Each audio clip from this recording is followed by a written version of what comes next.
Hello students, welcome to top scorer. इस video में हम सॉल्व करने वाले हैं इंग्लिश सब्जेक्ट का Gala 2025 question paper number 2 section B.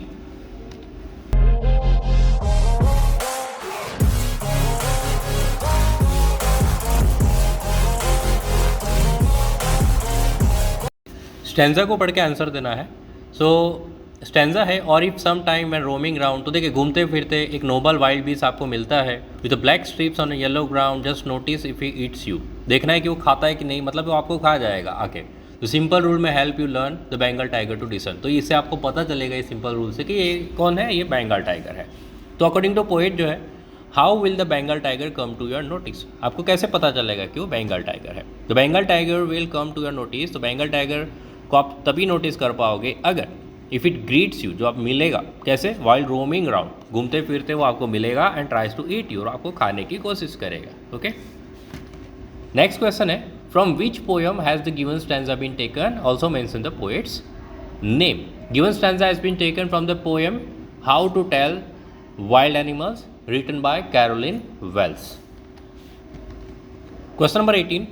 What does with black strips on a yellow ground describe? तो black strips with on a yellow ground जो है वो क्या describe कर रहा है? तो the phrase with black strips on a yellow ground describes the physical appearance of the Bengal tiger. ये क्या बता रहा है? Bengal tiger का physical appearance बता रहा है। The black strips refer to its distinct stripped pattern. Black strip जो इसका जो strip वाला pattern होता है वो डिस्टिंक्ट रहता है, वो बता रहा है, वो रिफ़र कर रहा है। एंड येलो ग्राउंड जो है वो उसके गोल्डन येलो फर जो है वो रिफ़र कर रहा है।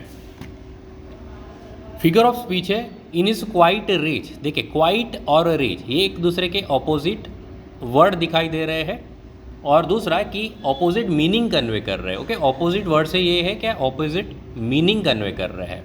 ओके, तो इसका मतलब यहाँ पे आंसर आना चाहिए oxymoron. Okay, the trees are stumbling forward. Trees देखिए स्टम्बल फॉरवर्ड कर रहे हैं, इसका मतलब ये एक इंसान की क्वालिटी दे दी है ट्रीज को, यानी आंसर आएगा C, personification. Why does the poet hold with those who favour fire.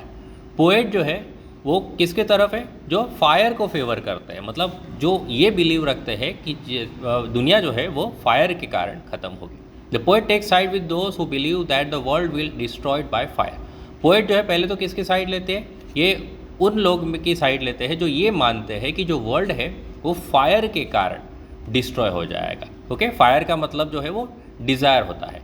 तो Frost connects fire with desire. Frost मतलब रॉबर्ट फ्रॉस्ट जिन्होंने ये पोएम लिखी है। तो रॉबर्ट फ्रॉस्ट जो है फायर को किससे कंपेयर करते हैं, हमारी डिज़ायर से। According to the poet the desire is powerful. हमारा जो डिज़ायर होता है वो बहुत ही पावरफुल होता है, and would be a quick and, और इसी के कारण हमारा जल्द ही एंड आ जाएगा। Moreover the fact that he has had personal experience with the desire leads him to first conclude that the world will end in fire.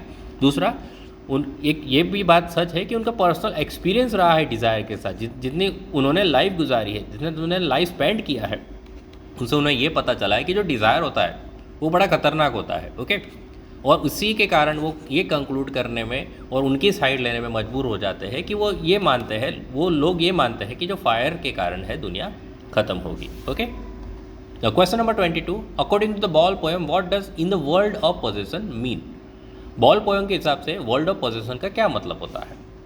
In the world of possession means people like to possesses all sorts of things in the world and feel attached to them. तो जो दुनिया है पोजेसन्स वाली दुनिया, इसका मतलब ये होता है कि लोग जो है सभी तरह की चीज़ें को क्या करना चाहते हैं, हासिल करना चाहते हैं, पोजेस करना चाहते हैं इस दुनिया में। ओके, और उस चीज़ों से क्या हो जाते हैं, वो अटैच हो जाते हैं। They are never ready to part with them, और वो इतना अटैच हो जाते हैं कि वो उस चीज़ को अपने से दूर नहीं करना चाहते कभी। Okay, but the poet says that money is an external thing. But यहाँ पे पोएट ये समझाना चाहते हैं कि मनी जो है वो एक्सटर्नल चीज़ है। It can buy only material object, तो ये सिर्फ मटीरियल ऑब्जेक्ट्स ही बाय कर सकेगा। It can not buy everything, वो सब कुछ बाय नहीं कर सकता। दैट वन लूजेस, जो हम खो देते हैं। और can not bring back long lost memories, वो हमारी पुरानी यादों को वापस नहीं ला सकता। It can not bring back time, वो कभी भी पुराना जो टाइम है वो कभी भी वापस नहीं ला सकता। Question number 23, why is Amanda scolded for eating a chocolate. Chocolate खाने के लिए अमांडा को क्यों डांटा जाता है। Amanda is getting scolded for having a chocolate as previously it had cause her acne. तो उसको इसलिए डांट पड़ती है क्योंकि पहले क्या हुआ था कि चॉकलेट खाने के कारण उसे एक्ने हुए थे। ओके, एक्ने का मतलब होता है pimple. Amanda's mother is very particular about such things, और अमांडा की मदर जो थी वो बहुत ही ध्यान रखती थी ये सब छोटी छोटी चीज़ों का। Amanda is made conscious about और फिजिकल अपीयरेंस। उनकी मम्मी ये जो चाहती थी कि अमांडा जो है वो कॉन्शियस रहे, उसे पता चले अपने फिजिकल अपीयरेंस के बारे में कि ऐसी चीज़ों को ध्यान रखना पड़ता है। It is very sad that at such a young age Amanda is made to worry about natural experiences. But ये एक सैड बात है कि इतनी यंग एज में अमांडा को चिंता करना भी सिखाया जा रहा है, ऐसी सब जो एक तरह का एक नेचुरल एक्सपीरियंसेस है। Okay, how did Belinda's pets other than Custard face the pirate. Okay, जो बिलिंडा के जो पेट्स है कस्टर्ड के अलावा वो पायरेट को कैसे फेस करते हैं वो हमें यहाँ पे आंसर लिखने हैं। All the animals other than the dragon use to boast about their bravery and made fun of the dragon. तो बिलिंडा के जो सारे पेट्स होते हैं, सारे एनिमल्स पेट्स जो होते हैं सिवाय ड्रैगन के, वो सब लोग क्या करते हैं, बोस्ट करते हैं, मतलब एक तरह से अपनी बहादुरी का दिखावा करते हैं और ड्रैगन का मजाक भी उड़ाते हैं। Belinda and her pets are projected as a very courageous. तो इस पोयम में बिलिंडा और उसके जो पेट्स हैं वो बहुत ही हिम्मत वाले, करेजियस दिखाए गए हैं एंड ब्रेव दिखाए गए हैं इन द पोयम। तो जैसे कि इंक जो है, जो किटन होती है, और ब्लिंक जो है, जो माउस होता है, could chase Lions down the stairs, मतलब वो लायन को भी भगा दे, इतने बहादुर दिखाए हैं। मस्टर जो डॉग होता है वो उतना बहादुर दिखाया है जैसे कि एक टाइगर गुस्से में होता है। Only custard dragon was projected as a coward, और सिर्फ जो ड्रैगन जो कस्टर्ड होता है उसको यहाँ पे इस पोयम में कावर्ड दिखाया है। But when the pirate entered the house all got scared and ran away and disappeared except custard the dragon. But जब एक्चुअली में पायरेट आता है घर में तो सब लोग डर जाते हैं, भाग जाते हैं और गायब हो जाते हैं, सिवाय कस्टर्ड जो ड्रैगन होता है। Belinda's face became pale with fear, डर के मारे बिलिंडा का जो फेस है वो पेल पड़ जाता है, उसका चेहरे का रंग उड़ जाता है। She started crying for help, वो हेल्प के लिए मतलब मदद की डिमांड करती है। Mustard was terrified and fled crying, Mustard भी डर जाता है, वो भी भाग जाता है। Ink hid himself at the bottom of the household, Ink जो है अपने आप को हाउस होल्ड जो नीचे की तरफ हाउस होल्ड में अपने आप को छुपा लेता है। लिटिल माउस जो ब्लिंक है वो होल में एंटर हो जाता है and saved himself strategically in this way, और अपने आप को बड़ी स्ट्रेटेजी से बचा लेता है। Why is the youth in despair in the poem for Anne Gregory. For Anne Gregory नाम की जो पोयम है उसमें जो यूथ होते हैं, यंग मैन जो होते हैं, वो क्यों दुखी हो जाते हैं, तो वो हमें आंसर लिखना है, रीज़न लिखना है। The youth in the poem praises the great honey colour head of Anne. Poem में जो यूथ दिखाया है वो बहुत ही प्रेज करता हुआ दिखाया है, किसका, जो एन है, एन होते हैं, एन ग्रेगरी जो होती है उसके हनी कलर्ड हेयर का, ओके, उसके गोल्डन हेयर का। Anne's hair have been called ramparts. Poem में एन के जो हेयर है उसको रैम्पर्स कहा गया है, उसका मतलब होता है wall. It is called so because they act as a wall, क्योंकि वॉल इसीलिए कहा गया है क्योंकि वो वॉल की तरह काम कर रहा है। As they prevent youth from looking beyond that yellow hair, क्योंकि उससे कोई भी यूथ होता है वो उसके बियॉन्ड नहीं देख सकेगा, उस येलो हेयर के पीछे की तरफ नहीं देख सकता, उसके अंदर की तरफ यानी कि उसके सोल की तरफ नहीं देख सकता कि वो एक्चुअली इंसान कैसी है। Her hair is so attractive, और उसके हेयर इतने अट्रैक्टिव है कि जो young man can not look at anything else, तो उसके कारण जो है यंग मैन और कोई भी चीज़ देख ही नहीं सकता, उसका स्वभाव वो कुछ भी देख नहीं सकता। Anne's yellow hair is so pretty that young man hopelessly fall in love with her. तो उसके येलो हेयर के कारण वो इतने प्रीटी है कि यंग मैन जो है वो होपलेसली उसको चाहने लगते हैं। She is so pretty that everyone wants her, वो इतनी प्रीटी है कि वो सब लोग उसे पाना चाहते हैं, विच कैन नॉट हैपन, और ऐसा होता नहीं है, और इसी के कारण जो है hence they are thrown into despair, और इसी के कारण वो दुखी हो जाते हैं। चलिए यहाँ पे पैराग्राफ है और पैराग्राफ पे से हमें आंसर लिखने हैं कुछ क्वेश्चंस के। तो सप्लीमेंट्री लेसन का है, there were about 15,000 pounds worth of jewels in the grand safe. If he sold them one by one, he expected to get at least 5,000, enough to make him happy for another year. There were 3 very interesting books coming up for sale in the autumn. Now he would get the money he wanted to buy them. He had seen the housekeeper hang the key to the kitchen door on a hook outside. He put on a pair of gloves, took the key and opened the door. He was always careful not to leave any fingerprints. A small dog was lying in the kitchen. It stirred, made a noise and moved its tail in a friendly way. All right, Sari, Horace said as he passed. All you had to do to keep dogs quiet was to call them by their right names and show them love. तो यहाँ पे देखिए 15,000 जितने जूवेल्स है जो grand safe में पड़ी हुई है, अगर वो 1 by 1 उसको बेचता है तो उसे कितना एक्सपेक्ट है, एटलीस्ट 5000 जो है वो उतना तो एक्सपेक्टेड है कि उतना वो कमा ही लेगा, जिसके कारण वो 1 साल के लिए खुश रह सकता है।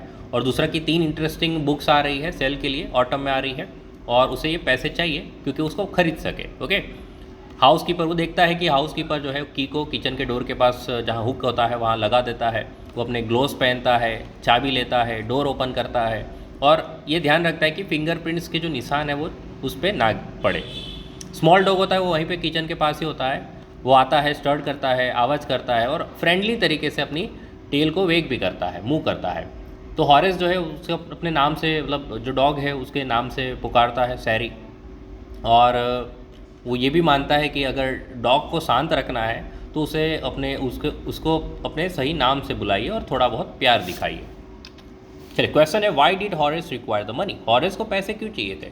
सो there were 3 very interesting books coming up for sale in the autumn. तो जैसे अभी बताया कि 3 इंटरेस्टिंग बुक्स जो है वो सेल के लिए आ रही थी ऑटम में।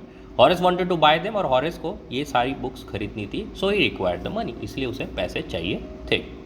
नेक्स्ट क्वेश्चन है why was he careful about not living any fingerprints? तो फिंगरप्रिंट्स ना छूटे इसलिए वो क्यों इतना केयरफुल रहता है? तो Horace was careful about not living any fingerprints on key while opening the door because he was a professional thief. Okay, ये केयरफुल था जब वो की फिंगरप्रिंट्स पे कुछ निशान ना छूटे की पे जब डोर ओपन कर रहा होता है, क्योंकि वो एक प्रोफेशनल थीव था। And did not want anybody to know about his robbery in later investigation, और ये नहीं चाहता क्योंकि वो प्रोफेशनल था, तो प्रोफेशनल लोग हैं तो वो हमेशा इतना तो ध्यान रखे ही गई। वो नहीं चाहता था कि बाद के जो इन्वेस्टिगेशन और रॉबरी के बारे में, तो उसके बारे में कोई इसे जान पाए। Question number 28, according to Horace how would the dog recognise him? Horace के हिसाब से डॉग उसको कैसे पहचानता है? Okay, so according to Horace the dog would recognise him. Horace के हिसाब से डॉग उसे पहचान लेता है अगर he call it by dog's name, अगर वो उसे डॉग के नाम से पुकारता है, and show it some love, और थोड़ा बहुत प्यार दिखाता है। In this way dog would keep quiet, और इस तरह से डॉग जो है वो शांत रहेगा। Madam Loisel seemed old now. She had become a strong, hard woman, the crude woman of the poor household. Her hair badly dressed, her skirts awry, her hands red. She spoke in a loud tone and washed the floors with a large pails of water. But sometimes, when her husband was at the office, she would seat herself before the window and think of that evening party of former times, of that ball where she was so beautiful and so flattered. तो madam Loisel जो है अब old हो चुकी थी, old लग रही थी, वो एक स्ट्रॉन्ग हार्ड वुमन बन चुकी थी, क्रूड वुमन बन चुकी थी जो गरीब घर की होती है। वो बैडली उसके हेयर जो है वो बैडली ड्रेस्ड होते हैं, स्कर्ट्स ख़राब होते हैं, हैंड्स रेड होते हैं, और हमेशा से वो लाउड टोन में बात करती थी। फ्लोर को वॉश करते वक्त बहुत ज़्यादा पानी यूज़ करती थी, और कभी कभी जब उसके हस्बैंड ऑफिस में होते हैं तो वो विंडो के सामने बैठती थी और सोचती थी उस इवनिंग पार्टी के बारे में जो एक बार पहले हुई थी, जो बॉल के बारे में सोचती, उस पार्टी के बारे में सोचती है जहाँ वो बहुत ही खूबसूरत दिख रही थी, जहाँ वो फ्लैटर्ड हो चुकी थी। ओके, मतलब फ्लैटर यानी जो लोग झूठी तारीफ़ें कर रहे थे वो। Question number 29, why did madam Loisel look old? Madam Loisel जो है वो ओल्ड क्यों दिख रही थी? So madam Loisel had pass through some hard and miserable days. तो मैडम लॉइजल ने बहुत ही सख्त और बहुत ही बुरे दिन गुजारे थे, गरीबी वाले दिन गुजारे थे। This circumstances made her look older, और इसी सर्कमस्टांसेस के कारण वो ओल्ड दिखाई दे रही थी। Okay, what did madam लॉइजल think about sometimes? Madam लॉइजल कभी कभी मतलब क्या सोचती थी, किसके बारे में सोचती थी? Sometimes madam लॉइजल thought about that evening party. तो कभी कभी क्या होता है, मैडम लॉइजल जो है वो इवनिंग पार्टी के बारे में सोचती थी, where she was so beautiful and so flattered. Okay, जब वो बहुत ही खूबसूरत दिखती थी और बहुत ही फ्लैटर्ड हो जाती थी, that curse her life miserable, और उसी पार्टी के कारण उनकी जो लाइफ है वो मिसरेबल हो जाती है।